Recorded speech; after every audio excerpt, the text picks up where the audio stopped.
네, 벌써 세 번째 영상입니다. 와, 문자나 전화가 오니까 끊어져 버리네요.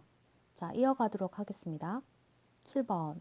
다음과 같은 상황을 해결하기 위한 회의로 옳은 것은 박모모 어르신은 요양보사들이 다른 일을 하는 사이에 특별한 이유 없이 같은 방 어르신들을 꼬집거나 발로 차기도 하면서 괴롭혀 같은 방 어르신들이 방을 바꿔달라고 한답니다. 자, 이런 상황을 해결하기 위한 회의로 옳은 것은 자, 답은 2번 사례회의라고 합니다. 책을 살펴볼까요? 자, 업무회의 중에 사례회의. 사례회의는 대상자의 상황과 제공되는 서비스를 점검하고 평가하여 대상자의 욕구에 맞는 서비스를 제공하기 위한 회의이다. 자, 대상자의 상황과 제공되는 서비스 점검. 상황도 점검이 됐죠, 방금. 상황이 아까 보면 지금 특별한 이유 없이 같은 방 어르신들이 꼬집거나 발로 차기도 하면서 괴롭힌다고 한다는 상황이랍니다. 자, 이런 상황도 제공이 된다 했죠. 그죠? 상황도 점검이 된다고 했죠. 일반적으로 사례회의는 대상자와 관계된 보건, 의료, 사회복지 등 관련 전문직들이 참여하지만 제가 장기요양기관에서의 사례회의는 기관장, 사회복지사, 요양보호사, 요양보호사 간 회의가 일반적이다. 사례회의의 목적 1번 대상자에게 제공되는 서비스의 질을 지속적으로 관리한다. 2번 대상자에게 대한 정보를 교환하고 지금 정보가 교환된 상황이죠. 자, 이런 정보를 교환하고 해결하기 위해서는 사례회의가 필요하다고 합니다. 요양보호의 목표를 공유하여 서비스 질을 높인다. 3번 대상자에 대한 서비스 제공 계획의 타당성을 검토하여 서비스 내용을 조정한다.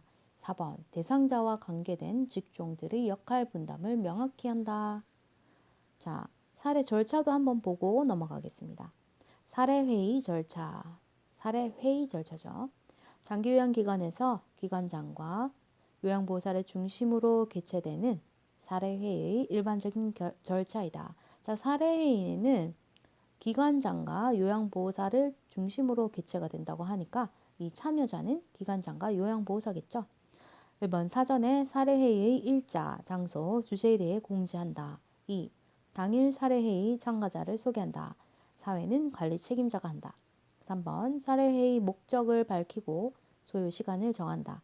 4번 발표자, 관리 책임자 또는 요양보호사가 될 수 있다고 되어 있죠. 발표자가 해결해야 할 문제에 초점을 맞추어 사례 개요를 설명한다. 자, 해결해야 할 문제가 지문에서 박모모 어르신은 요양보호사들이 다른 일을 하는 사이에 특별한 이유 없이 같은 방 어르신들을 꼬집거나 발로 차기도 하면서 괴롭힌다고 합니다. 자, 이게 문제죠. 자, 문제를 파악할 수 있습니다.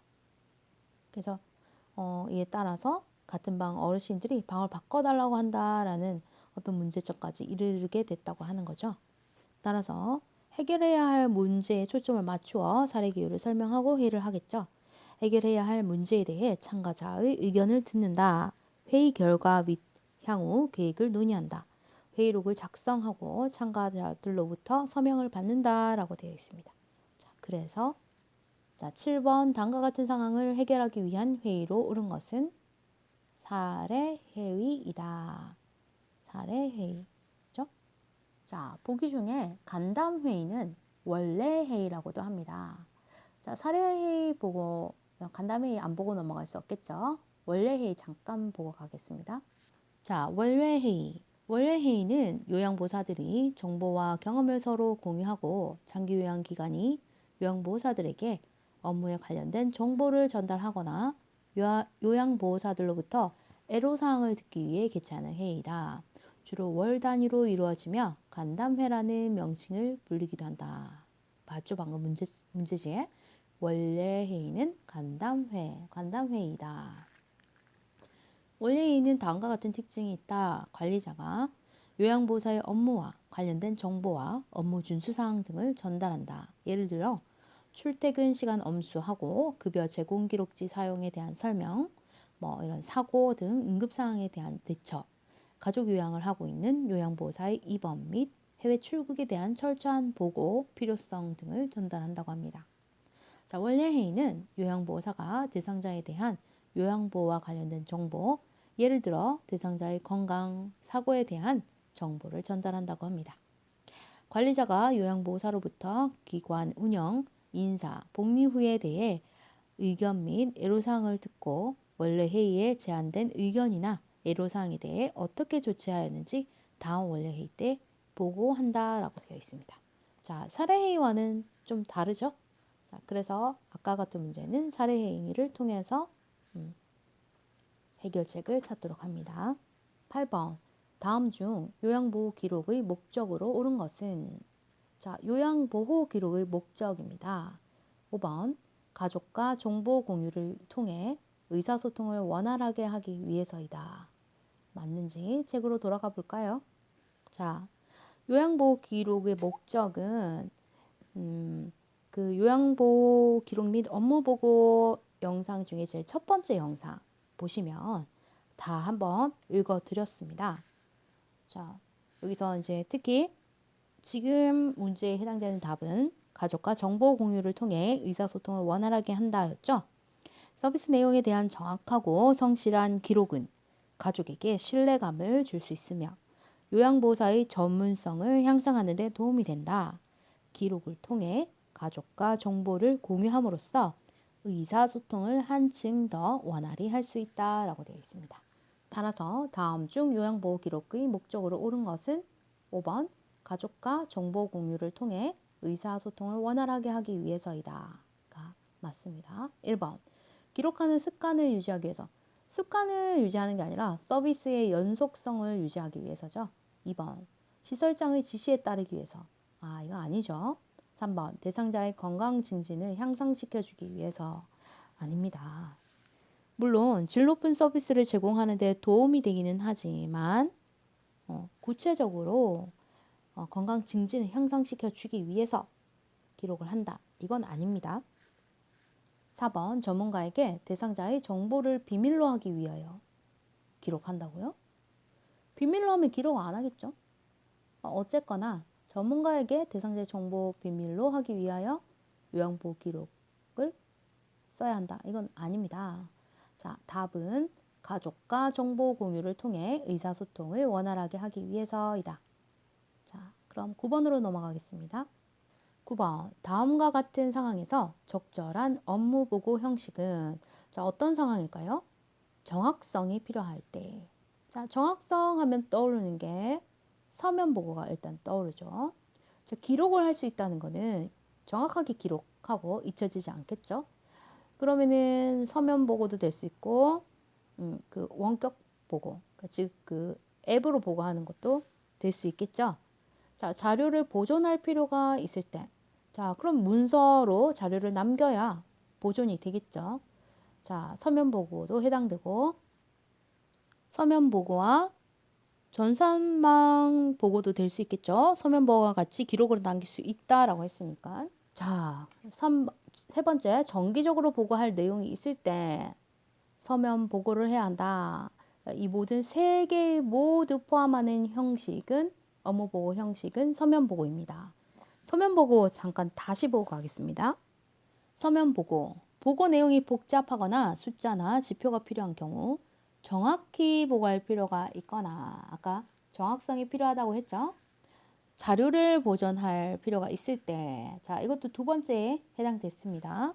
서면 보고를 한다. 대표적인 서면 보고는 정기 업무 보고, 그죠? 아까 그 세 번째에 정기적으로 보고할 내용이 있을 때 업무 보고 형식은 했습니다. 정기적으로 업무 보고를 할 때는 서면 보고이다. 사건 보고 등을 줄 수 있다. 서면 보고는 정확한 기록을 남길 수 있는 장점은 있으나 신속하게 보고할 수 없다는 단점이 있다라고 되어 있습니다. 자, 때문에 정확성이 필요할 때, 자료를 보존할 필요가 있을 때, 정기적으로 보고할 내용이 있을 때는 서면 보고를 해야 한다. 자, 9번. 다음과 같은 상황에서 적절한 업무 보고 형식은 서면 보고이다. 자, 10번 가겠습니다. 10번. 방문 요양 서비스 중 60분 이상 서비스를 제공하면 수가로 산정받지 못하는 것으로 옳은 것은, 자, 수가라는 거는 그 급여로 우리가 일을 하고 나면 급여 돈을 받죠. 그 수가로 산정받지 못한다는 건 인정받지 못해서 받을 수 없다는 겁니다. 자, 60분 이상을 서비스를 제공하면 수가로 산정받지 못한다는 거죠. 60분 이상 뭐 70분, 80분을 했다고 해서 10분, 20분, 60분 이상의 시간들, 10분, 20분을 인정받지 못한다는 겁니다. 그래서 60분까지만 서비스를 하라라는 얘기입니다.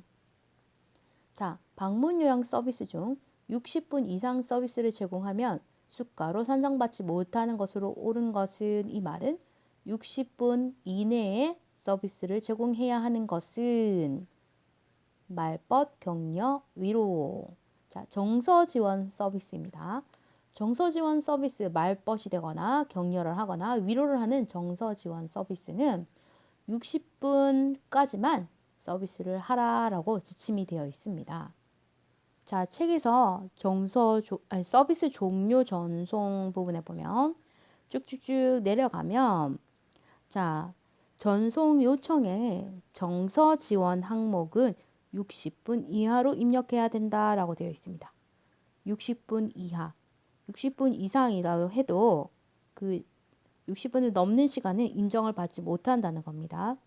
그래서 전송 요청에서는 정서 지원 항목에서 60분 이하를 입력해야 된다. 꼭 기억하셔야 됩니다.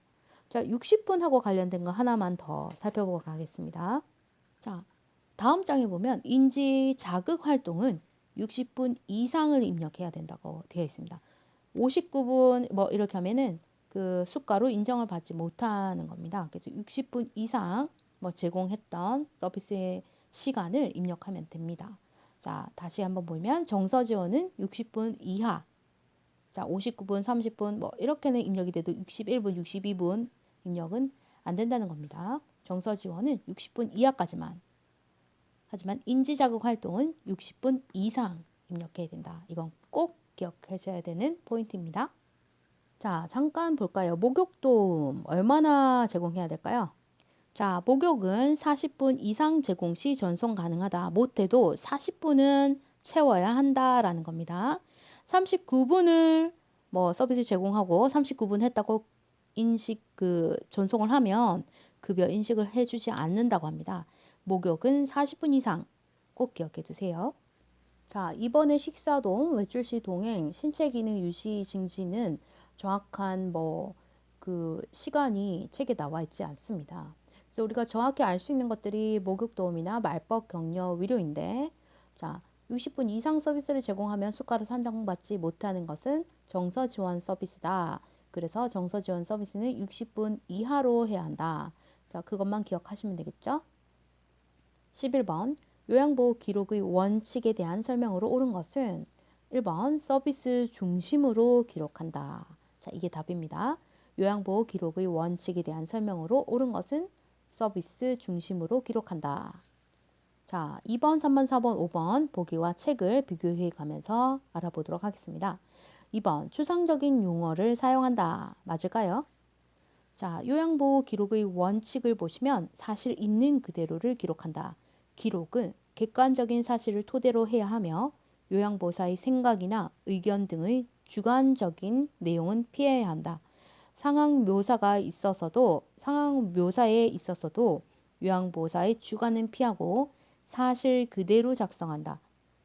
요양보호사는 판단과 사실을 혼동하지 않도록 주의해야 한다. 자, 추상적으로 하면 안 됩니다.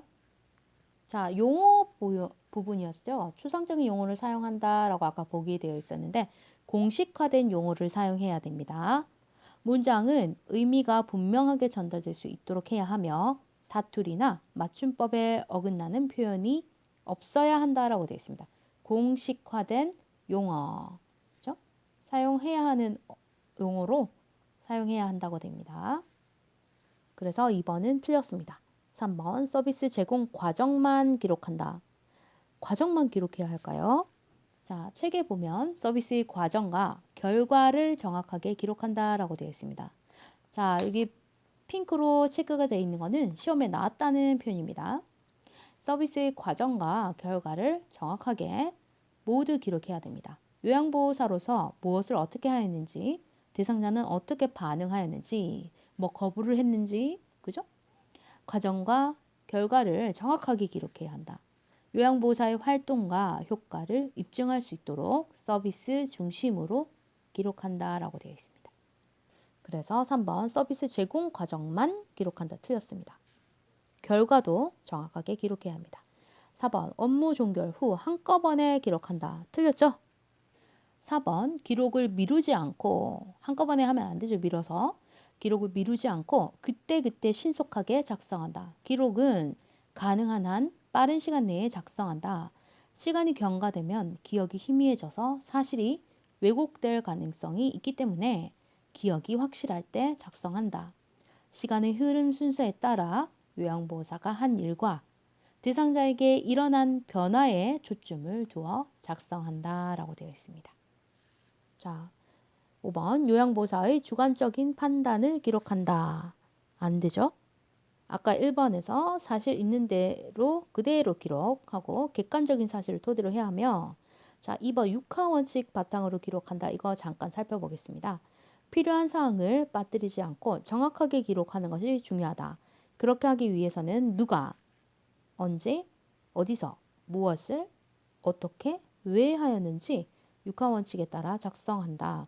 아울러 모든 기록에는 정확한 시간과 기록자를 명시해야 된다라고 되어 있습니다. 자, 한번 볼까요? 예문.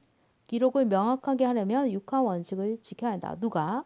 어르신과 장남이 언제? 5월 1일 15시에 어디서? 자택에서 무엇을? 싸움을 했다. 어떻게? 큰 소리로 화를 내면서. 왜? 어르신이 양치질과 목욕을 거부해서. 자, 이렇게 정확하게 객관적인 사실을 토대로 육하 원칙을 바탕으로 미루지 않고 신속하게 작성해야 합니다. 따라서 11번 요양보호 기록의 원칙에 대한 설명으로 옳은 것은 1번 서비스 중심으로 기록한다.